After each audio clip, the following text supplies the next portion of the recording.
రైలు ప్రయాణం అంటేనే ఒకప్పుడు మురికి బోగీలు, అపరిశుభ్రమైన వాతావరణం గుర్తొచ్చేవి. కానీ ఇకపై ఆ రోజులు పోనున్నాయి. కేంద్ర రైల్వే శాఖ మంత్రి అశ్విని వైష్ణవ్ ప్రయాణికుల కోసం ఒక అద్భుతమైన తీపి కబురు చెప్పారు. కేవలం రిజర్వ్డ్ క్లాసు ప్రయాణికులే కాకుండా సామాన్యులు ప్రయాణించే జనరల్ బోగీల్లో కూడా ఇకపై ప్రతి గంటకోసారి క్లీనింగ్ చేయాలని ప్రభుత్వం నిర్ణయించింది. ఈ వినూత్న మార్పు వల్ల సామాన్యుడి ప్రయాణం కూడా ఆహ్లాదకరంగా, పరిశుభ్రంగా మారనుంది. దీనికోసం ప్రయాణికులు ₹1 కూడా అదనంగా ఖర్చు చేయాల్సిన అవసరం లేదు.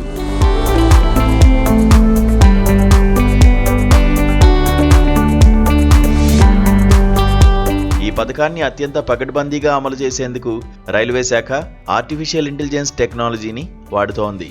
ప్రతి రైల్లో ఒక ప్రొఫెషనల్ క్లీనింగ్ టీం ఉంటుంది. వారు బోగీలను శుభ్రం చేసిన వెంటనే ఫోటోలు తీసి కంట్రోల్ రూమ్కు పంపిస్తారు. అక్కడ ఏఐ సాఫ్ట్వేర్ ఆ ఫోటోలను విశ్లేషించి ఎంత బాగా శుభ్రం చేశారో రేటింగ్ ఇస్తుంది.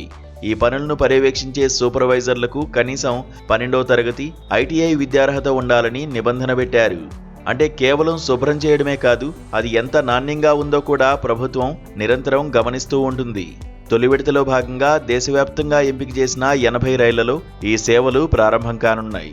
మన తెలుగు రాష్ట్రాలకు సంబంధించి దక్షిణ మధ్య రైల్వే పరిధిలోని 5 ముఖ్యమైన రైళ్లు కూడా ఉన్నాయి. ఈ ప్రయోగాత్మక ప్రాజెక్ట్ సక్సెస్ అయితే రాబోయే 3 ఏళ్లలో దేశంలోని అన్ని రైళ్లలో ఈ విధానాన్ని ప్రవేశపెడతారు.